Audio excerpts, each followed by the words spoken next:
जुनैद जमशेद का एक पुराना गाना मेहंदी की रात आई अब मेरे समहाउ मेरी सोशल मीडिया की फीड पे आ गया एंड बड़े खूबसूरत अंदाज में, बड़े इनोसेंट से अंदाज में उन्होंने कहा कि जी जब किसी लड़की की शादी होने वाली होती है और मेहंदी लगती है तो वो बहुत सारे ख्वाब देखती है और यकीनन उसमें एक नर्वसनेस भी होती है, एक्साइटमेंट भी होती है नए चैप्टर ज़िंदगी की। और आजकल ख़ास तौर पे हम देखते हैं कि लड़कियां और जो न्यूली वेडेड कपल है वो अपनी शादी से लेकर ना बहुत सारी डिटेल्स पे महीनों बल्कि हफ्तों तवज्जो देते हैं। लेकिन अगर आप ख़ास तौर पे पाकिस्तान में हैं, there is never a dull day over here, और आपकी शादी वाले दिन हो जाए प्रोटेस्ट, ना आप वेन्यू पे पहुंच पा रहे हैं, जिस तरह की ड्रीम फ़ोटोशूट आपने सोची है, वो झील का किनारा, वो दरख्त, वो सनसेट, वो गोल्डन आवर सब हो गया है ज़ीरो, तो क्या किया जाए? ऐसे मौके पे एक ज़बरदस्त कपल है जो आजकल वायरल हुआ है और उन्होंने कोशिश ये की कि भाई जो हालात है उनका बेहतरीन फ़ायदा उठाया जाए, उसको ही आर्काइव किया जाए ताकि अपनी आने वाली नस्लों को, बच्चों को, ख़ानदान वालों को बताएं कि जी ये उस दिन हो रहा था हमारे साथ और हमने फिर भी अपनी खुशी को मनाया। हम बात कर रहे हैं कमर मोहम्मद कासिम और खौला कासिम की, जिनकी शादी वाले दिन हो रही थी पीटीआई की प्रोटेस्ट इन इस्लामाबाद और शहर में तकरीबन तमाम बसने वाले महसूर थे अपने घरों में। इनकी शादी थी उस दिन और फिर इन्होंने एक इनोवेटिव अनोखा आइडिया ये सोचा कि जो कंटेनर्स मुजाहिरीन के लिए, प्रोटेस्टर्स को रोकने के लिए रखे गए थे, उसी के सामने अपनी फ़ोटोशूट कर ली। ये फ़ोटोशूट जी हुई भी वायरल। आज ये वायरल कपल हमारे साथ मौजूद है। आइए बात करते हैं खौला से और कमर कासिम से। क्या हाल चाल हैं आप दोनों के? अल्हम्दुलिल्लाह ठीक। आप बताएं कैसे हैं? क्या बात है, यानी आपने कभी सोचा भी नहीं होगा कि अपनी शादी वाले दिन जहां आपकी तैयारी और जहां आपकी तमाम चीज़ें आपके मुताबिक नहीं हो रही थी, अल्लाह ताला शोहरत का ये वसीला बना देगा। खौला, सबसे पहले आपसे पूछूंगी, आम तौर पे अगर मुजाहरा हो रहा हो, कोई प्रोटेस्ट हो रही हो, तो हम तो घर से बाहर निकलते नहीं हैं। आप माशाल्लाह उरूसी जोड़ा पहना हुआ, पूरी दुल्हन के तौर पर तैयार, आपको घर वालों ने नहीं कहा कि बाहर निकलने की ज़रूरत ही नहीं है, बस छत पर कर लो फ़ोटोशूट? नहीं, किसी ने ऐसा कुछ भी नहीं कहा था। सबको यही था कि गो विद द फ्लो, अल्लाह ताला भी इधर करते हैं, कुछ ना कुछ हो जाएगा। हमने भी कुछ नेगेटिव नहीं सोचा हाँ, था और हम बहुत फन हाँ। फन में अपने वक्त पे ही कर रहे थे अपना शूट। हमारा आउटडोर इवेंट ही था एक्चुअली।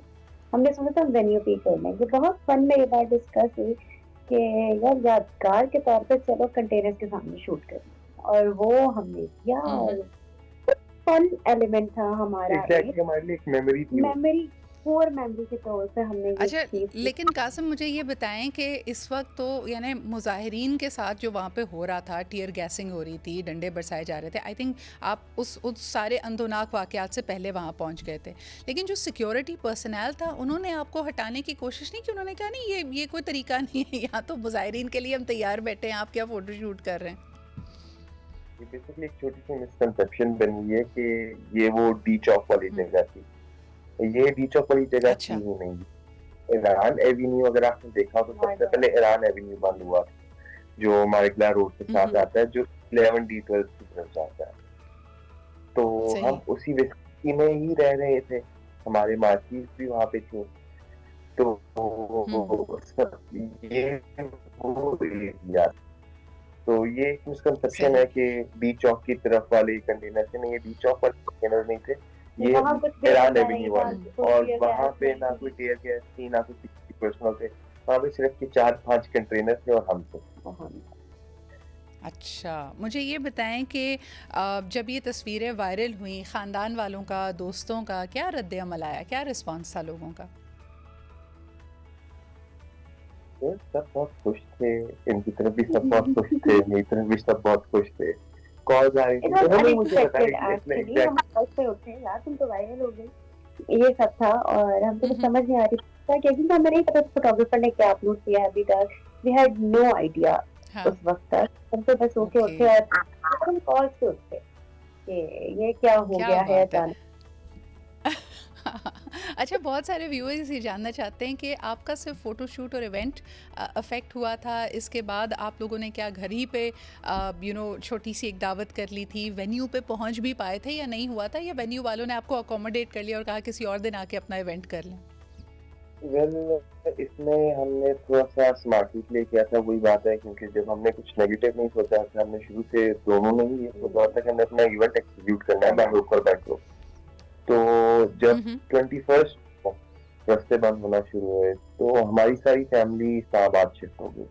तो बेसिकली हम सही। हाईवे से उस तरफ गुलबर्ग साइड पे रहते हैं, तो हमने इसलिए सोचा कि हम इस्लामाबाद जिधर हमारे वेन्यूज हैं उसी की विसिनिटी के आसपास शिफ्ट हो जाते हैं। तो वी वर F11, सही। G11, E11, इन 3 सेक्टर्स में हमारी पूरी family about 100 people were living here. तो हमारे लिए E11 में मार्गी पहुंचना कुछ मुश्किल नहीं हुआ। सही। और मुझे ये बताएं कि आमतौर पे लोगों की शादियों पे, इन इवेंट्स पे बहुत बड़ी तादाद में मेहमान मदऊ किए जाते हैं, तो आपके बस ये 100 ख़ानदान वाले ही पहुंच पाए, दोस्त अहबाब तमाम पहुंच पाए, नहीं पहुंच पाए, सब ने वर्चुअली ही आपको मुबारकबाद दी? और अब क्या इरादा है? क्या कोई और इवेंट करने का? अब तो हालात कदरे बेहतर हैं, कुछ करने का इरादा है? नहीं, अब तो कोई और इवेंट करने का इरादा नहीं है। जो आ सके उनका बहुत शुक्रिया, जो नहीं आ सके उनका भी शुक्रिया। जो नहीं आ सके वो QR कोड के जरिए सलामी भिजवा दें। अब तो अकाउंट नंबर सब ऑनलाइन अवेलेबल है।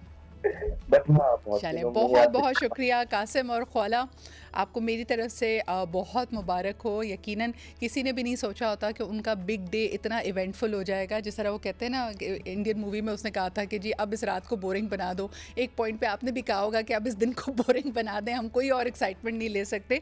बट एक दफ़ा फिर बहुत मुबारक हो आपको और अल्लाह ताला आपको खुश खुर्रम रखे।